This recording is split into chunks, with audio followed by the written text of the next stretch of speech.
Okay, I think we're live. Let's try and get the stream link. Do I have to go to YouTube for that? Looks like I do. My YouTube channel. What cute boy. You're very handsome. You are. Alright, let's grab the shareable link. We'll throw that to my friend who's not in this session. Actually, we'll throw it to another friend who's not in this session because he can actually watch this one. You could actually watch this one if you want. And then I will throw it in Dottie's sharing self-promotion, because that would be what this is.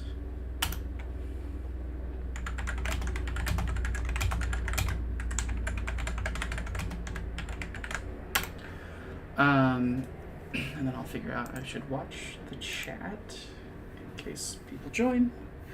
But I don't expect anyone to. This is like a weird time in California, so I imagine it's a really dumb time in Europe. And I mean, it's an okay time in the East Coast.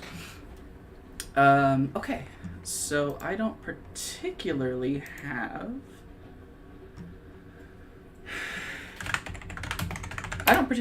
like a top of the thing advice or like a particular Dottie video involved right now. I just my D&D session was canceled today. We'll rescheduled. Hopefully we're going tomorrow. My friend's kid had to go to the doctor today unexpectedly, and so hopefully we're getting it together tomorrow, which is awesome for me because I didn't do my session prep. I was going to entirely rely on Dottie's sensibilities with his broadsheet adventures to just run this as is at the table. And now what I mean by that is that Dottie is amazing.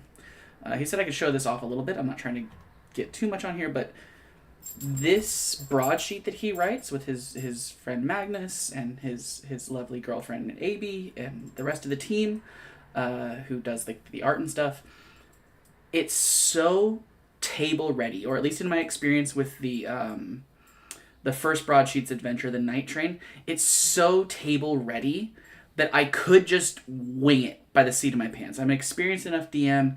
Read it before I head up to my friend's house, grab some minis, draw some maps, and just run this as is. Like it is that well designed. Look at this page layout spread that he's got here, right? He's got the map. He's got this whole little like Dyson style map here as well.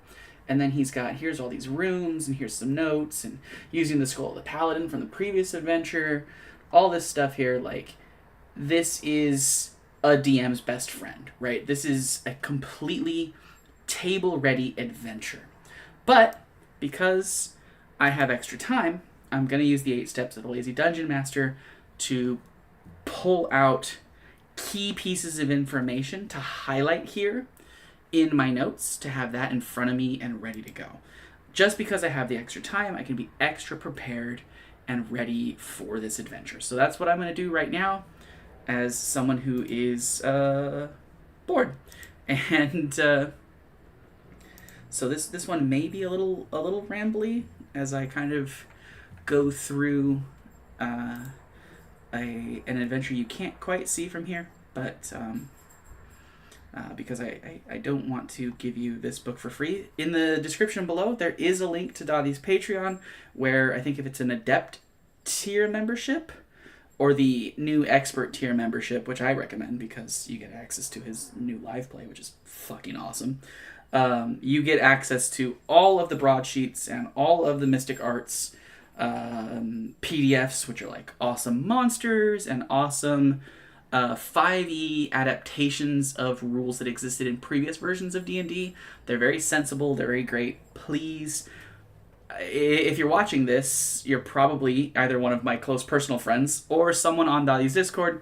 If you can, throw them more money. These people are doing the Lord's work. Just great stuff. More money, more money. These guys are seriously.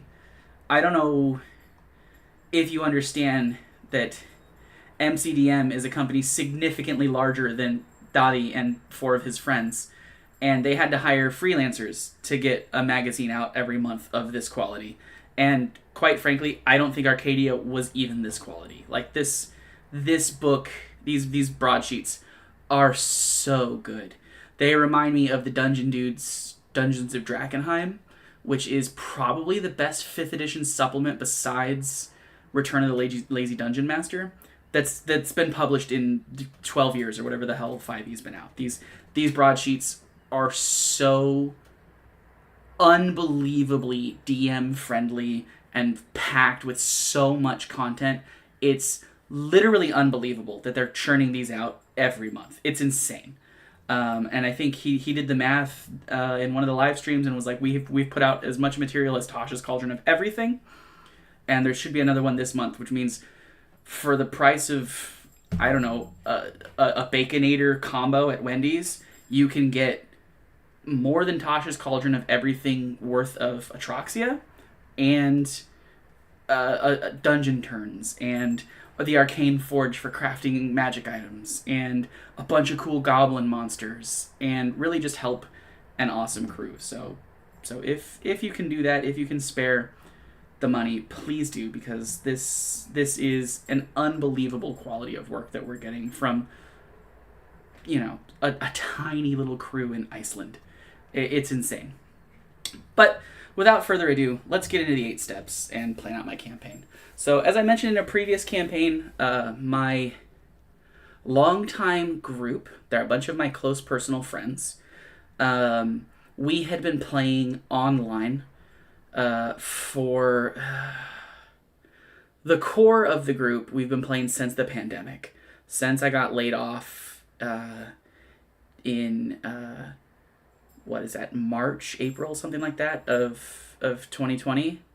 I think sometime in May or June, I grabbed some people and ran Lost Mines, and so we've been going hard ever since then online, but occasionally we would get together and meet in person. And over the last year or so, I'd just been so burned out of online play. We'd finally gotten chances to play in person like almost monthly, sometimes twice a month, and it was so nice to just be in the same room as my friends. Several of my players have never really adapted well to the online space because they play off other people. They're really good at banter. They're really good at just making in-character quips and actions by feeding off the energy around the table, and that's never translated to online play. And one of my players unfortunately had to leave the game, and they were one of the better online players. And just the last year or so, I've struggled to keep the inspiration to run sessions online. It would get to the point where like I didn't even want to hook up my computer when I was out and about at my mother's house, or jump online and do my notes here at home. And that wasn't fair, and it wasn't working. And so what I did was I pitched to my friends. I was like, hey, let's do a group campaign, and we'll aim for doing that one twice a month. And then in between the other groups, the composite groups, I have 2 couples and a 5th friend. I was like, I will try and run individual campaigns for the groups of you, and they will all feed together and tell this one narrative in the city of Blackguard. And that was kind of my pitch to them, and they all jumped on board to their credit. It does make it harder. It does mean some weeks people sit out and don't get to play, and that's rough, but I'm trying to make it so that everyone gets to play 3 times a week. So this particular campaign that I'm playing, this is the 2nd session of their couples campaign. And so I was supposed to go up there today. I didn't get to. I'm hopefully going to get to go up there tomorrow for St. Patrick's Day. We're going to have some shepherd's pie. I'm going to convince them to drink with me and run this session. That's the hope and the dream. So we're going to run the Knowlton Estate from broadsheet number 2, which is like this cool haunted mansion. Can I show you the art? Let me show you the art. Look at this sick-ass art. It's from Brimrun. I found her on Facebook. I don't know what her pronouns are. I could be doing that wrong. But they're in the back of the... Oh, they're actually right here. Brimrun Bitra? Awesome artist. Fantastic. They do a ton of the art for the broadsheet. And they would really love you to follow them on Facebook and Instagram, I'm sure, where I followed them. And just fantastic art. So the adventure is this haunted mansion in the setting of the second broadsheet, which is called the Interchange, which is owned by a company named Banner Ventures. They're this private corporation. I don't remember exactly what their company's invested in. I know that it's split up between I think the president, Vivian Klein, and this other guy. Who's the other guy? Not Rowe. That's the first broadsheet. Lionel Krauser. And they're these two like super rich guys, and they have all these businesses that they're part of. But importantly for our purposes, they own this police force in the region called the what are they called? They're like Banner Ventures, Lionel Krauser.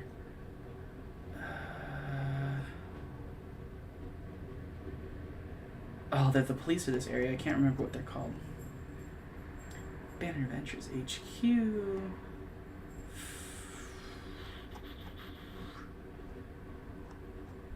They're in charge because it touches the river, so they're in charge of like all like the river nonsense. What are they called? I actually need to go find this name because it is important to the session that I'm running. Let's see.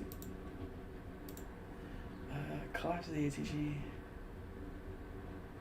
Leverage and buyouts.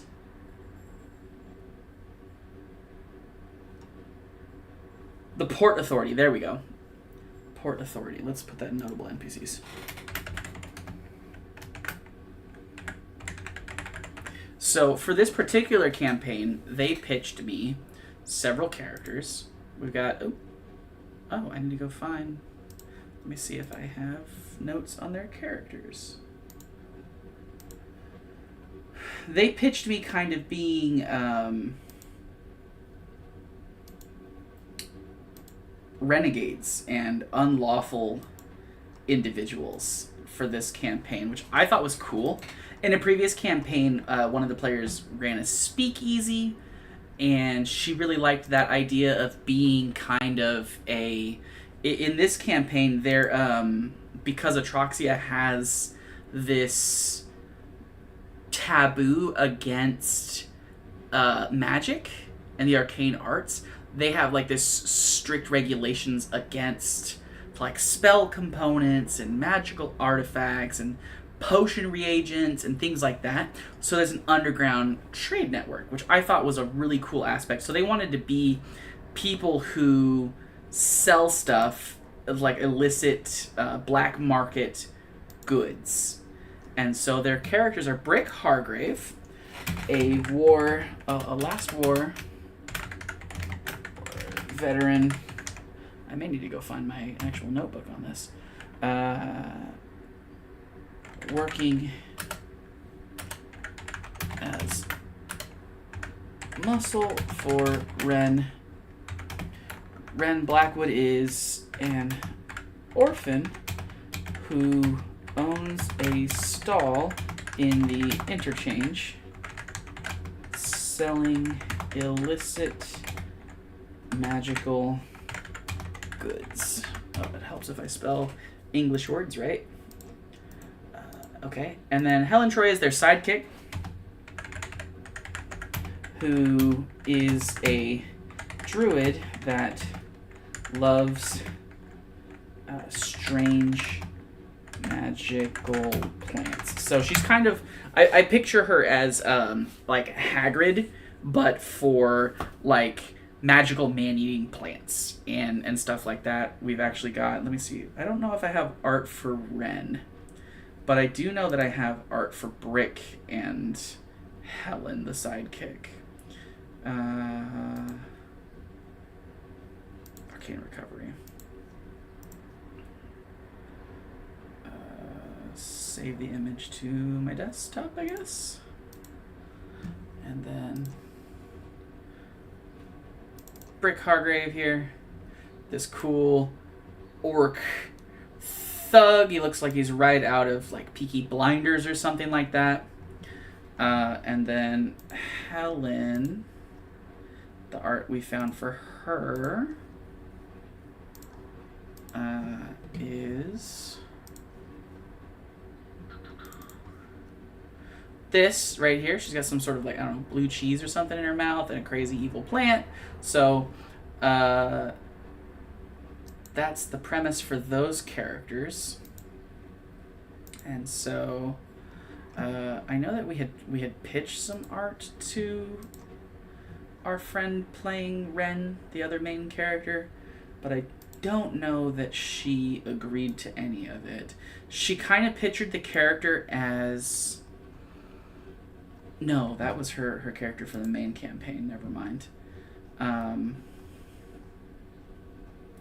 But another character that they are involved with, and this will be our NPC who pitches the job, is one of the Kingmakers from Dothy's campaign, Cece Barton, which these guys don't know that her name is Barton, or not Barton, Cleveland, Cece Cleveland. She is the sister of the character that we pitched for the Western campaign, H. Barton Cleveland, the politician guy. And so they're going to only know her as Cece for a while, but eventually I'll let slip the secret that her name is Cece Cleveland. And the players will go, oh my god, this is Barton's sister! And it'll be a huge thing that only they'll know, but their characters in that other campaign won't know. And it'll be a fun thing for those players, and it'll be like part of that MCU Daredevil Netflix shows where it's like, it's all connected, right? And so that's my plan for this character. So she's part of the, I think it's the Marigold Syndicate from broadsheet number 4. I've also got a bunch of Dothy's diary notes to steal from. So we're going to go with our strong start here. Cece gives the party the quest for the Knowlton Estate and Banner Ventures. So this particular broadsheet has some trigger warnings for, I believe it's miscarriage, but it could be stillbirth. I don't entirely remember. I read it like about a week ago. But kind of the premise is that this family fell apart because of a miscarriage or stillbirth. That the two parents didn't exactly react to well. They didn't support one another the way that each other needed, and then because of some cursed artifacts that were in the estate at the time of this tragedy, tragedy ensues. Like a horrific tragedy happens, and the players can put these two poor souls to rest by coming in and taking care of the cursed artifacts. So one thing that's important when you're running this sort of adventure, under the premise that that Cece here is sending them into the estate to recover magical artifacts for her Marigold Syndicate, is that I don't want to take away the magic items the players can get as rewards for the adventure, right?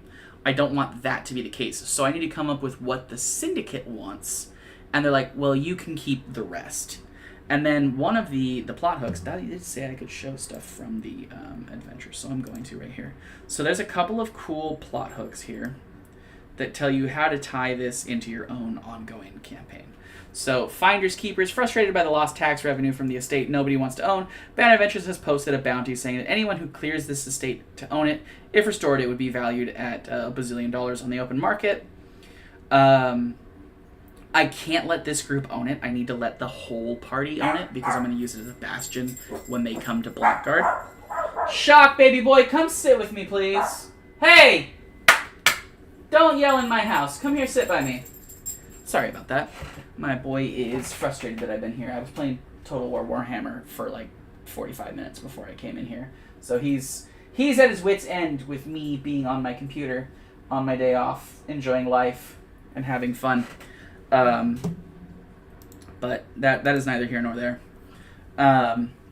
And so then we've got the missing servants. The last owners of the estate employed several servants, each of which disappeared without a trace, and the trouble began 3 years ago. Their families might ask the player characters for aid, seeking answers. Rumors of weapons. The last owner of the estate, Abraham Gale, was a brigadier in the army. Stories say he owns a longsword made of black steel, especially commissioned for the campaign in the Arid, and that was granted to the officer's pistol for his exemplary service during the war. And the jewelry and wealth. The Gale family was fabulously wealthy, and the jewelry and wealth left lying around the house is worth a fortune. So none of these plot hooks quite work for what I'm going for. I'm not sure if the hauntings are supposed to be secret. Let me figure out if the scarabs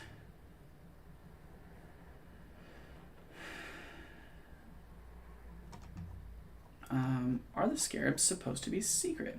The haunting is cursed by 3 eritic scarabs dotted around the manor. These evil artifacts command the spirits of the dead and claim ownership over the souls of those who died, slaying the phantom. Destroying the phantom releases Constance from her twisted undeath, and a grateful sigh escapes from her with one final breath, slaying the white. Destroying the white releases Abraham from his never-ending fight. When destroyed, he salutes the players for misfortune. Only once all 3 scarabs are destroyed and cannot restore themselves with the ancient restoration is the haunting truly ended.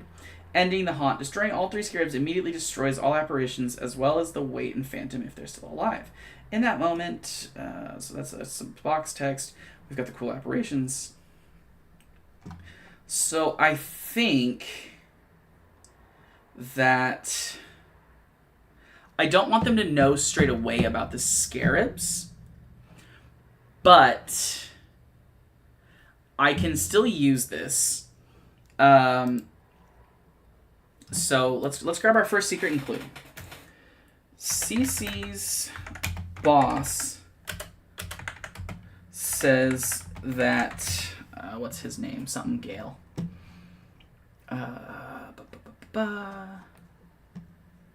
Abraham Gale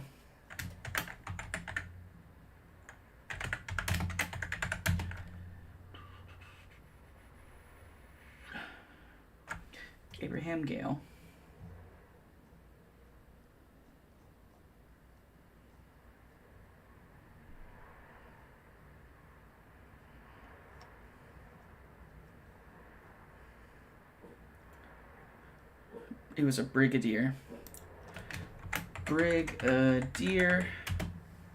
Abraham Gale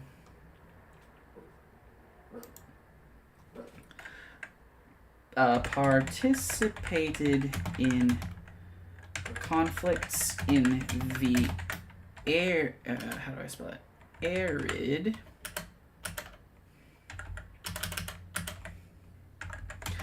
during the last war and is rumored to have looted magical artifacts from one of the tombs of that culture's ancient kings. I don't know if they use pharaohs in the Arid. I know that it is Dadi's Egyptian analog, and then he uses the tomb kings there, which is super cool. I love the tomb kings from Warhammer Fantasy.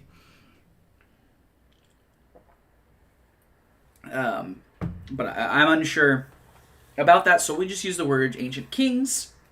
It seems cool. It doesn't assume anything about their culture, and I'll let them know that they are an Egyptian analog, and that That way, when they see something that is scarab inspired, they'll go, ah, aha, this must be the arid artifact, not Arab.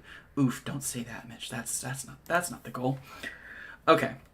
Fantastic locations for sure. Knowlton Estate.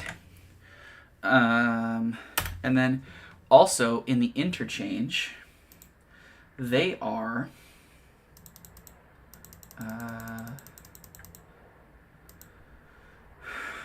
part of the open market, I think it's called. The open market. Which is where the shock, baby boy. If you don't stop, one moment, folks, I will go beat my dog's butt. Hey, cute boy, why don't you come here sit with me? No, you're being bad. Come here, cuddle me. Come here. You can't bark in my house like that. That's not acceptable.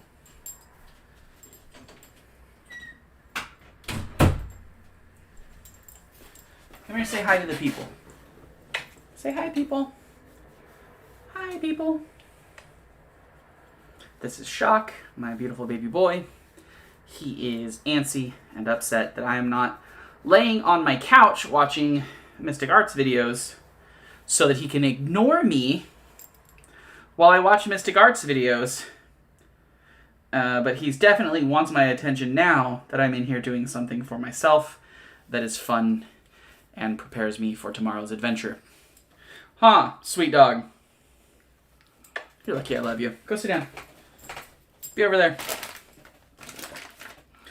Yeah, here, have that. It's a Cheeto. Oh, ow, as I bonked the microphone, I apologize to anyone who watches this or is watching this. That was awful. Okay.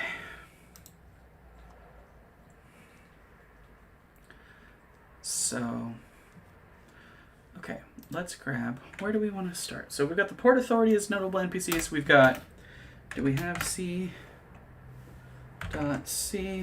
Cleveland? Yes, we do. So CC Cleveland, Marigold, Syndicate Contact, the Port Authority, Private Security for Lionel Krauser. We obviously know that Helen is an NPC, but we're counting her as a character because she's a sidekick, which means she is allowed to have her own personal story and stuff. Monsters. There are a couple of monsters in here. There's some animated flying swords that I saw. So that's another important thing, is that I'm going to need some stat blocks, but I'm not going to show you the stat blocks because you should buy them. Once again, this is a fantastic resource. Even if you're not going to play in Atraxia, just this city is so freaking cool. And it wouldn't take that much effort to convert it into like a sword and sorcery instead of a, as Dottie describes it, flintlock by gaslight. Okay. So, a couple of quick secrets and clues from the adventure background here. We've got Henry Knowlton. Famous inventor Henry Knowlton commissioned the estate after he invented and sold the Knowlton furnace, a home appliance and stovetop that has been bought by nearly every family in the city. He died under suspicious circumstances during the last war, and his widow sold the estate to relocate elsewhere. So let's just go into our secrets and clues, and we'll just straight up add this. This is probably not something that's going to be in the room-by-room descriptions, so it's great fodder for a secret and clue. Now, I could, because Dottie is freaking awesome, I could be stealing this from this and have it already formatted, which would be awesome. Like, look at this man. He does so much work for me. And I only pay him a very little amount of money. I have enough to order some Wingstop here in the States. He could charge me much more. I couldn't afford much more because I'm poor. But I would pay him much more if I could. Seriously, buy this. It's awesome. Cannot describe enough how awesome the Mystic Arts team has been, especially with their new live show, which is so much fun. If you're not in the expert tier in our little Discord channel talking about the adventures there, it's worth it.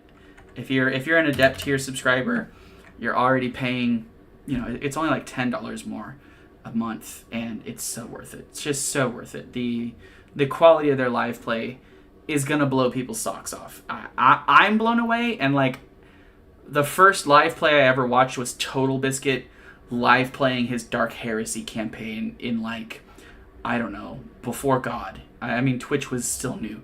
Twitch hadn't even adopted Total Biscuit's laughing meme yet. Like, that's how long ago I was watching live plays. I've watched dozens of them, and their live play is just peak. And I only have the raw footage. Dotty's attempting to edit it.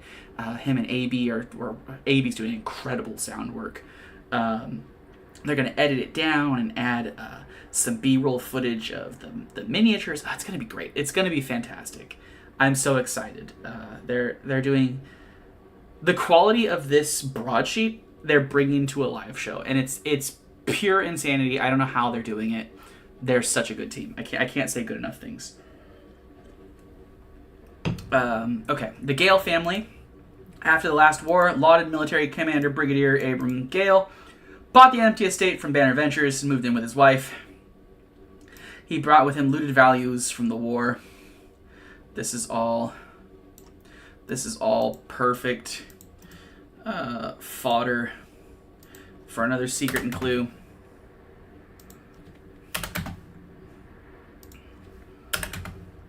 It's probably too long. I probably should split it up into 2 secret and clues. And I'm not sure how they would find this particular info. No, well, you know what? Brick is a war veteran, so he might actually have even known about Abrams and the arid desert campaign.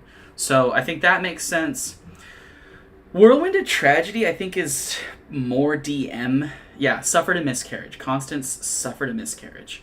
And then she commits suicide, and they all get turned into ghosts. And it's awful, and it's horrible. But my players gave me the okay to run this scenario anyway. So one important thing I will say about, running adventures that are pre-written is if you know ahead of time, and Dottie gives you a content warning. Let me snip tool that content warning. He gives you a content warning straight up. And he's like, this adventure is a tragic family history and includes mentions of miscarriage and suicide. While we personally believe that including these themes brings a level of human emotion to the playing experience, we encourage you to remove them if you believe that yourself or any of your players would be uncomfortable with the inclusion. I read this last weekend, and there's really only one room that I feel you have to change. There's like I guess it would be called like a nursery, like a children's room with like a crib, and there's a letter saying, oh, we lost the baby and she lost her mind, kind of thing, something like that. That's the only room that I saw that I was like, I would have to absolutely adjust this particular room if my players said that they were uncomfortable with those themes.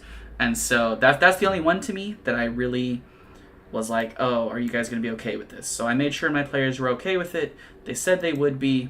I was as vague as I could be, but, it's a theme that I felt was important enough because one of my players is a mother of 2 young girls. I did not want to trigger her and have her be upset with me. That's not fun for anyone. And that's why there's a content warning in the beginning of this. Talk to your players. Hey, this theme could upset you. Are you okay with me running it? If not, I'll change it. But if you are, I think it's a really good story. You might enjoy it. And she was like, go ahead, run it that way. That's fine with me. I can deal with that sort of drama. I have another player who would have absolutely told me no. She has a hard line against children endangerment, loss of children, anything like. She has a hard line against that. So I couldn't run this adventure for her without making severe changes to the premise, right? Because the premise is that this family fell apart over a miscarriage, and were cursed by an artifact that they took from a crypt, right? So that's an important part of this adventure that you would need to change if your players weren't okay with it. So please, please, please, please, please, if you're going to use adult themes such as miscarriage, such as SA, or anything of that nature, talk to your players. I've done it when I was younger and stupider. I used it was veiled. It was veiled. It was implied, but I used an SA theme, and my players really struggled with it. It crossed a line and a boundary in a way that I didn't intend to. It told a good story. They all agreed it told a good story. They didn't like it, and I shouldn't have done it. I should have warned them. I should have done a lot of other things. And so my plea to you is use lines and veils.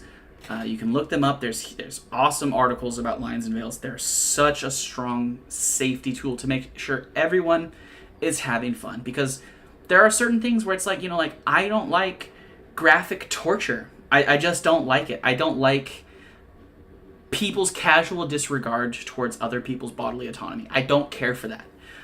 Pulling fingernails off and cutting body parts off and poking out eyes. I don't personally like those scenes in movies and TV and books. I don't like them. I don't like that casual disregard for people. But I'm okay with you veiling torture behind the screens. Like if you watched the Berserk movies, we know Griff is tortured. We know that he lost body parts and was beaten and lost all of his body. Like, we know that about Griffin. Griffin. We know that about him, but we don't see very much of it. And so I was able to get over that, right? And enjoy it. So for me, that's a veil, not a line, right? The line would have been, absolute horror mutilation, right? So some things you want veiled behind the screen. Like we understand that it happened. We don't see it. And lines are like, I do not want to see that. I don't want to even pretend that it existed. Don't add those themes to my game. Like harming poor pets, or killing children, or SA, things of that nature. Make sure that your players feel safe and comfortable at your table. You will have better games. No matter how much you're like, oh, I want to have grim, dark, horror. Like, if your players don't want to deal with themes of slavery and colonization and assault and things of that nature, don't do it. Your players won't have fun, and they'll stop showing up to your games, and you could just avoid it by knowing ahead of time. So that's my advice there. If you're not using safety tools already, use some. And I've played with the same people, like I said, for 6 years now. I know what their lines and veils are. I always remind people that these are our lines and veils when I pitch a new campaign, but I already know what they are. I don't need to go over them. And occasionally they have one of my friends in one of our last campaigns, a player took an action and he had to message me. He was like, "Hey, I think this might be a line or a veil for me." And I was like, okay, I will make sure that doesn't happen again in the future. He's like, "I'm not sure how I feel about it." And I was like, let's pause for a minute and let's all sit with this. Pause for a minute is a Sly Flourish safety tool that he pitches on his channel and his books. You just say, hey, pause for a minute. Everyone steps up out of in character and goes above table, and we talk like adults. Hey, I'm lost in the story. Hey, I didn't like what you just did. Hey, are you actually mad at me, or is your character just being a bitch? Stuff like that. Very important to use safety tools, especially with adult content themes like miscarriage, like SA, like suicide, like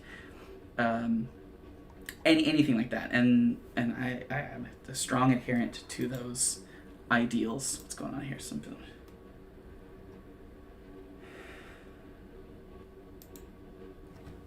I don't care. If you can have me. If not, we'll reschedule. My friends have children, and they're always worried that I'm going to judge them for how messy their houses are with children. But as you can see, this is my office, and it's an absolute unmitigated disaster. I don't care how messy their kid is with children.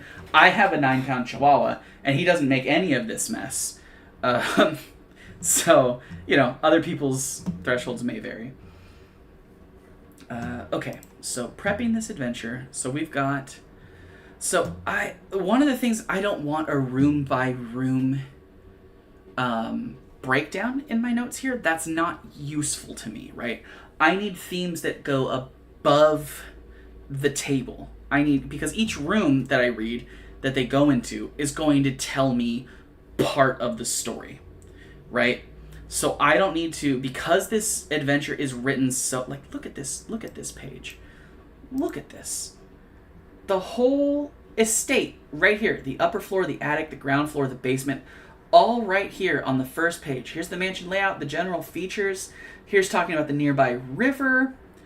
Awesome, right? I don't need a page by page breakdown in my own notes. This is a table ready adventure. Dottie and his team have done a fantastic job making it so I can run this at the table.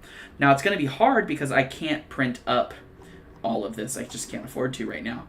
Eventually I'm going to, but I'm going to have to bring a Kindle or my laptop or something with me, because I'm going to run this at the table this way. But also I do need to pull out some specific notes, some specific things that are themes that run throughout the whole adventure. So that's what I want to pick out here from the rest of my secret and clues. And I think for this particular kind of adventure, secrets and clues and scenes are important. The Knowlton Estate by Banner Ventures. So the library, there's a number of books in the library, which is super cool. The eternal battle. An endless battle rages in the basement. On one side, a wight is trying to destroy the scarab. On the other, the scarab is conjuring apparitions to destroy the wight. Since the scarab is summoned by apparitions, it cannot damage the wight. The wight cannot hit the scarab due to the Azure scarab reaction. The stalemate has lasted for 3 years. Okay, I think that's an important clue, because we want to know about this battle, whether or not we go into the basement, right? We need to know that the husband, the military guy, we need to know that he is a wight and he is trying to save his wife. That's important. So we're going to add this to our notes because it's important. We're not going to give the players the exact wording of this secret and clue, right? We're going to say that, that should say one side. On one side, the wight is trying to destroy the scarab, and the other. So that's a clue that we want, but we're probably going to rephrase that throughout the thing, because we're going to try and we want to emphasize there's various like letters and clues and things throughout this adventure that hint at this, but let's put it right here in front of me in my general notes so that I can just know this. So there's an eternal battle in the basement between apparitions and this wight and this Azure scarab, and it tells us how to defeat the Azure scarab. The mighty wight, it's got a withered wight stat block. That seems really cool. I also need to make sure that I grab some minis for all of this. Okay, what else is a good secret and clue? So, when you're doing the 8 steps of the Lazy Dungeon Master,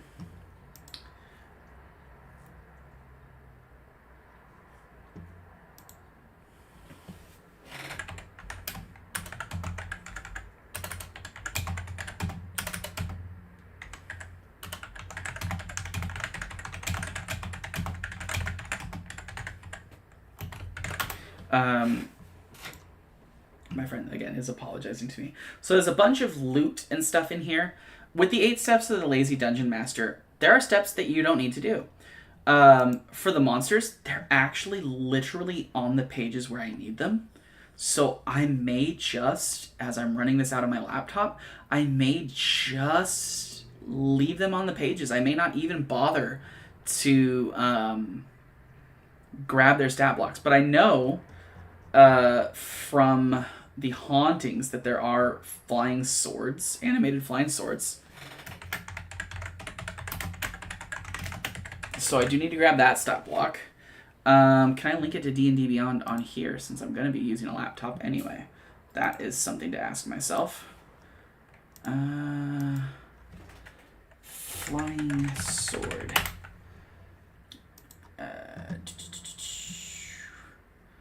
animated flying sword. Let's grab this URL and add a link. Nope, that's not a link at all. That's not what I want. Control V. And then I'll take, just to keep it condensed to one page, I'll go flying swords. We'll do that. So one of the adventures, so this adventure uses dungeon turns without the whole dungeoneering rules. It's kind of like a stripped down dungeon turns. So like every 10 minutes you roll a d8 and there are 8 different hauntings that can happen. And then anytime you repeat a result, you can get a crazier phantom event, which is pretty sick. Animated flying swords. I don't see any other specific like SRD monsters involved in this adventure. So I remember Dottie talking about how he's like, all of the ghost type things would absolutely shit can level 2 characters. And I have to be even more careful because I have 2 characters. I give them max HP, and we're using the permanent injury rules if they do die. But and they have a sidekick, so it's technically 3 people. But like I know this adventure was designed for 4 people, and I remember from them talking about their playtesting of it that it shit can some of their players. So I know this is a dangerous adventure, and I want to make sure that my players can survive it, because that's not fun, is dying in this adventure. The river. Characters exploring the riverbank opposite the entrance of the manor spot something glinting. Spotting the locket, swimming in the river. Okay, so I think we need to talk about the river in our secrets and clues. So, grief. The ensuing... So there's a miscarriage. Constance suffers a miscarriage. The ensuing grief tore a rift between the married couple. Abraham attempted to mend the grief using her silver locket adorned with the 3 scarabs. It did not sway her depression. 3 weeks later, she walked into the river and drowned herself. Abraham was devastated, unable to believe what had happened until he discovered the scarabs had returned the house by themselves. Okay, so we're going to grab this as a secret and clue. So we're going to grab this. After years of attempting to conceive a child, we're gonna grab this. We're gonna eliminate this little grief word here. The ensuing grief tore a rift between the married couple. Attempted to maintain it with the 3 scarabs. So normally with secrets and clues, these are things the players can learn that aren't tied to a specific scene in Sly Flourish's original writing. For me, in this particular, because this adventure is written so table ready, for me this is more like, what do I as the DM need to know above the board in case my players start putting clues together early, right? In case they start figuring out what's going on ahead of time, I want to make sure that I can guide them and steer them in the right direction. So let's grab this as well. So Abraham was devastated, unable to believe what had happened, until he discovered the scarabs had returned to the house by themselves. More than mere jewels, they cursed the artifacts, enacting vengeance for his crimes during the war. Such a cool story, such a sad story. Such a personal story. So 1, 2, 3, 4, 5, 6, 7. So it is recommended to have 10 secrets and clues. I don't know if that's realistic in this adventure, because again, there's going to be so many things for them to learn with it being a mystery. But it is helpful to have like a list of things. Also, in my notable NPCs, I should probably have the names of Brigadier, what's his name? Brigadier Abraham. Let's see, the Gale family. Brigadier Abraham Gale.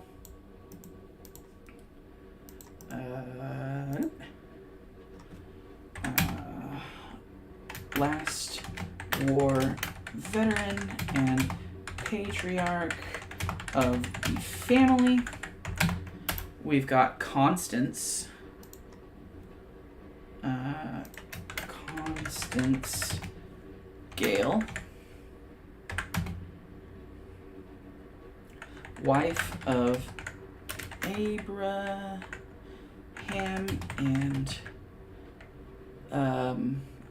grief-stricken mother. I think that's a fair descriptor of her.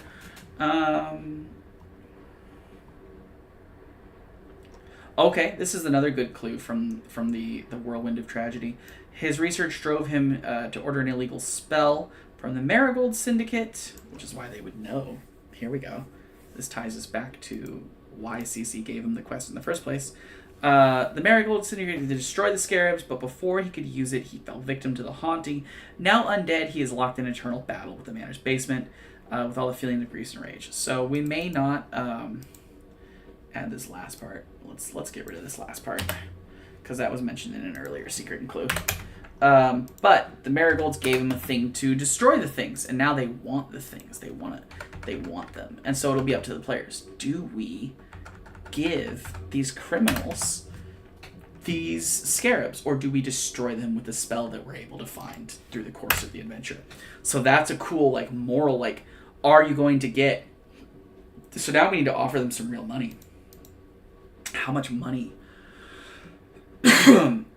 How much money would the Marigold family give them for the scarabs? What's like a high amount of gold for... Let's look at the Dungeon Master's Guide. What is a high amount of gold for a 1 to 4th level party?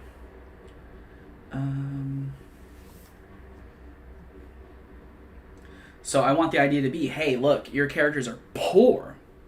Would you want to do this horrible thing and grab these scarabs and give them to these people that you know are criminals? Or are you going to destroy them and upset the people who are giving you jobs? I think that's an interesting choice. So that's what we're going to do here. We're going to go, where is adventures, bring it in, exploration, creating a campaign, Cosmo, treasure, okay, treasures, trade bars, trade goods, magic items. Okay, let's go into the treasure section of the Dungeon Master's Guide. Let's see what it says. Treasure for like a 1st to 4th level party would be. Like, where's their treasure hoard thing? They really don't have a treasure hoard situation in the new DMG. That's very frustrating. Coins. Let's see the players for their relative value. 50 coins of a type weigh a pound. Because large numbers of coins can be difficult to transport, there's trade bars, trade goods.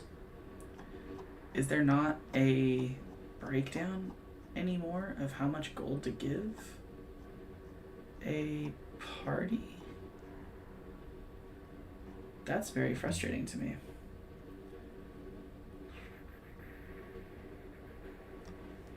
Let's go look at the old DMG's treasure hoard guidelines.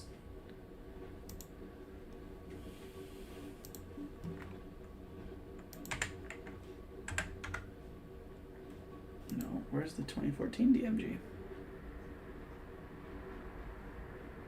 No, not favorited, owned.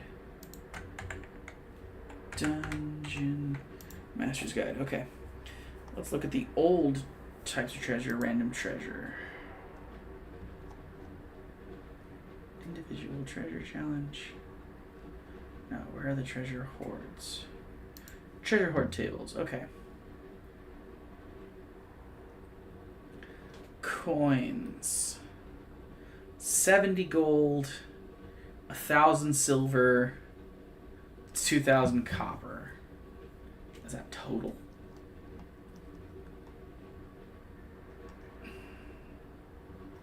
So 70 gold is 7,000 notes in Dadia's setting.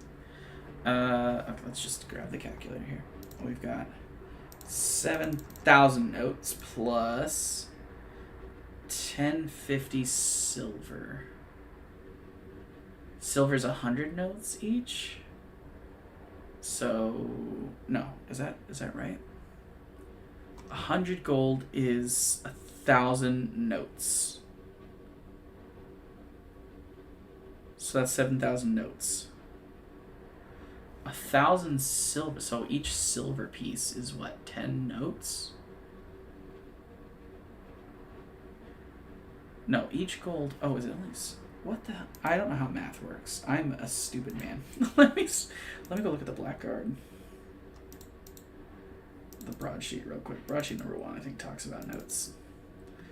How math works in science. Firearms and deadliness. Pillaging the zine. Factions, connection tissues. Banknotes. 10-minute turns. They tell you somewhere how to convert. So it's like every copper. That's not helpful. Every copper is 1 note. This should be such simple math. I'm so dumb. Why don't I have a chat to tell me?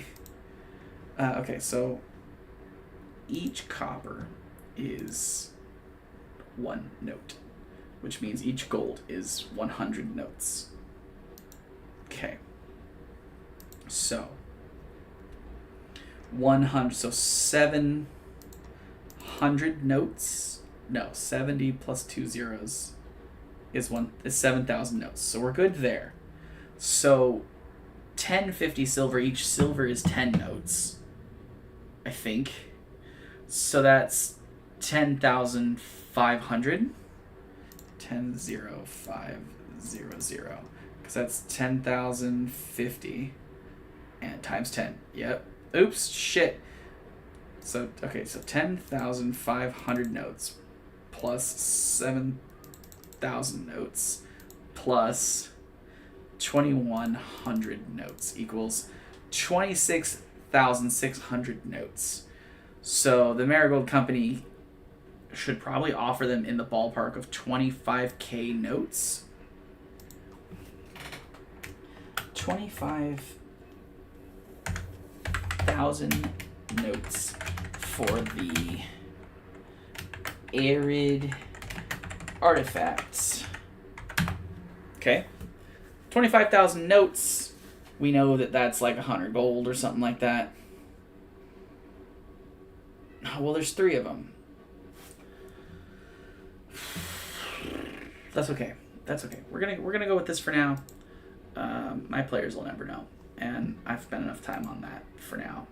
Oh, this, in case you're wondering, what is this? This is Magnus and Dottie telling me specifically how to reduce the adventure, which I really appreciate them having done. So that's what that was. And so the 25,000 notes, that's good. So do we have any other... Oh, I lost my broadsheet number 2. That's frustrating. Okay, broadsheet number 2. No, you can't see that. All right. Okay, so what else? How many more seekers and clues do I need?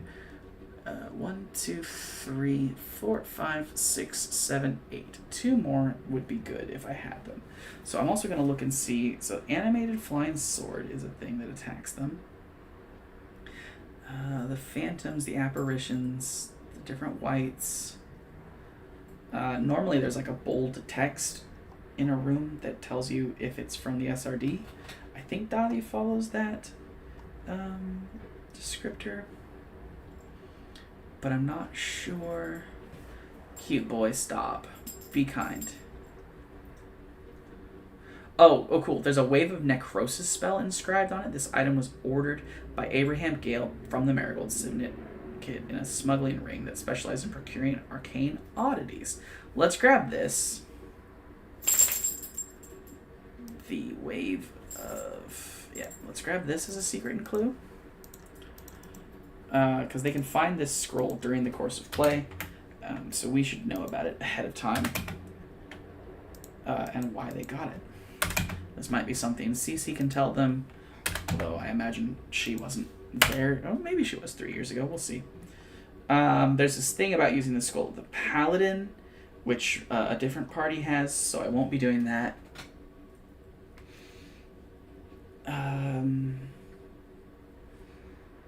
Journal pages, the dining room. There's this dope black steel longsword. He was given a commander's saber as a gift for his service in the area during the last war. I think that's cool. I think I want to use this as a clue because it's something that Brick might know. That commanders were given these black steel longswords. And also, because I'm a Mystic Arts patron, I can go into my Mystic Arts folder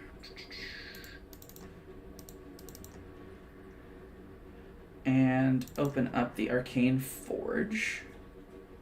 All hail Gag. Arcane Forge. And I can go look up what black steel is, and I think that's... I'll add this to the...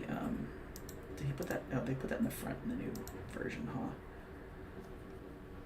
Black steel. After Black Street ran red with molten coal over the brass conduits of the street, the Atroxian discovered a new form of arcane metal. Black steel. Items of black steel have adored. So let's grab this and add it to that particular secret about the cool black steel sword. So we'll make this one clue, so we still need to go find one more. And then we need to dig through the adventure to see if there's any more SRD monsters we need to add to our notes. And then I'm pretty table ready to go, I think, if I do that. Which we have been doing this for an hour, so I do want to finish up as soon as I can. So you do have to defeat the scarabs. That might be a thing to put there. He got a cool pistol as being an officer. Constance's wing of the manor is dedicated to her hobbies of finery. It consisted of 4 separate rooms: a gardening room, a hobby room, a sitting room, and a bedroom. That's really cool.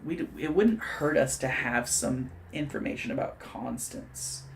That would be fun. Okay, we've got ending the adventure. Once the haunt is cleared from the estate, the characters can assume ownership. I'm not going to do that. Playing as a one-shot, what they do and don't do in this game. Assuming ownership, no. Selling the valuables. There's a bunch of valuables. Oh, let's add to the notable seat, to the treasure.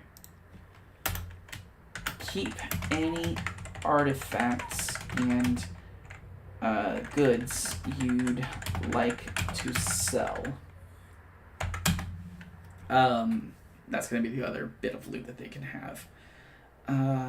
Selling the values for anything in the house, restoring the estate. That's not what we're interested in. Losing the dungeon. If the Phantom's Fury event triggers while multiple scarabs still haven't been destroyed, odds are the players have lost and will need to retreat to come back once they're higher level. The hostile Phantom will now greet trespassers immediately. That's scary, but we're going to try to not do that. Come here, my love. Come sit with me. What can we talk... I'd like to have one secret about Constance other than that she killed herself. Something about her personality that makes her interesting and makes us care about her.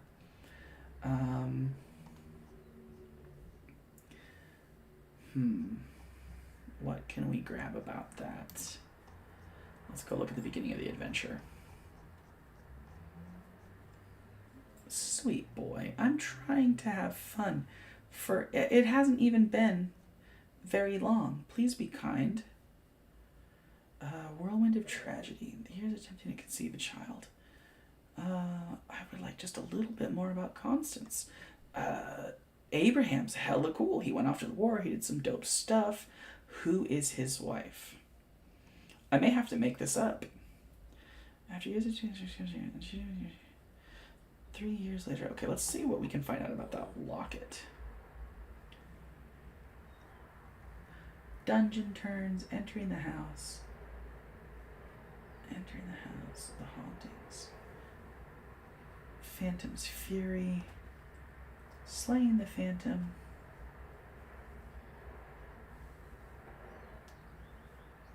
Did I grab that one about the scarabs? What, baby? This might be the other clue. The haunting of the Nolans. No, that's not a good clue because they'll know. Characters exploring the riverbank entrance to the manor can spot something glinting. Untangling the locket. Spending a minute unraveling the locket can make a DC dexterity. Opening the locket. Inside the locket is an engraved inscription. You are my world. That's cute and sweet.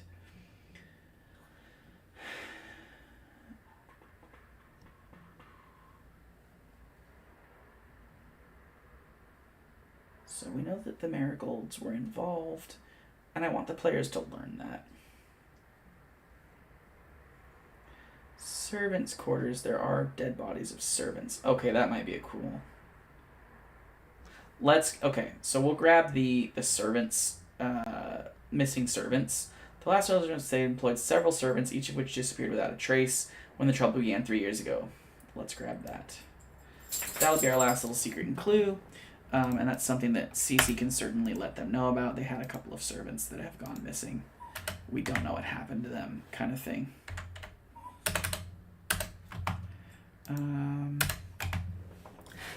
So as far as scenes go, I don't really need to stress out the scenes because each room is its own scene.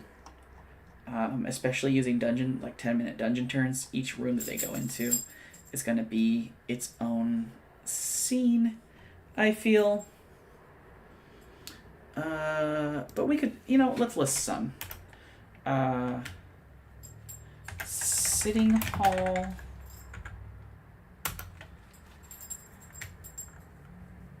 Kitchen. Dining hall. Basement. Constance wing. Abraham's wing. Recreation rooms. Child room. Laundry room. That way I know what rooms are in the house ahead of time. The river. That's an important scene.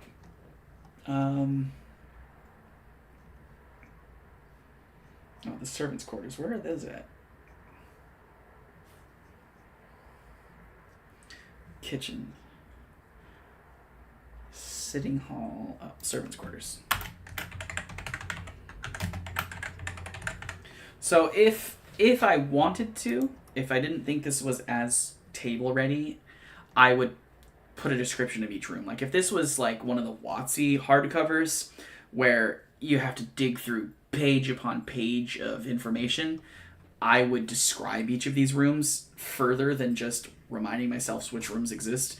Like I'd be like the sitting hall, and I'd type out what happens in the sitting hall. Like I would do that because a lot of the WotC adventures are not as table ready as Dothy's adventure here is. The Mystic Arts adventure is. So I would actually be like sitting hall, and then I'd go. Let me go see what's in the sitting hall real quick. The sitting room, other than the comfortable chairs and so rummaging the fireplace. So I'd be like, oh, there's something in the fireplace. The library has some books. Like I would denote what's going on in each of those rooms quickly, because I find a lot of like hardcover WotC adventures tend to be really terrible at just giving the DM table ready advice. As far as this Mystic Arts adventure goes, it's absolutely table ready. Like look at this spread. Look at the spread. Oops, don't close. Open. Right? There's even a map on either side. Like I don't even have to check here's where it is in the house. Here's the individual rooms in case you need a battle map and show people what's in it. And here's the events that happen in these rooms. And the notes that they can find on the handouts. Perfect. This adventure design, perfect.